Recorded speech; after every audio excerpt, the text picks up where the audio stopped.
Replacing the battery in your intelligent key can be simple if you follow this procedure.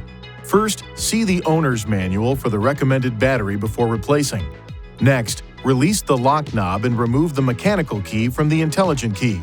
Place a cloth over a small flathead screwdriver and insert the tip into this slit. Now, twist the screwdriver to separate the intelligent key into two pieces. Look at the battery to observe which side is up so you can put the replacement battery in the same way. Ensure your hands are clean and free from oil and grease before touching anything inside the key fob.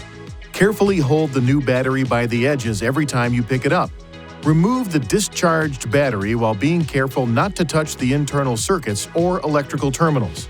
Gently place the new battery into the intelligent key with the negative side oriented in the same direction you noted during removal.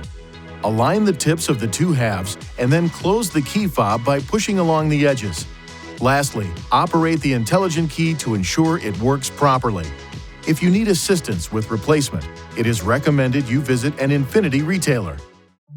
Please see your owner's manual for important safety information, system limitations, and additional operating and feature information.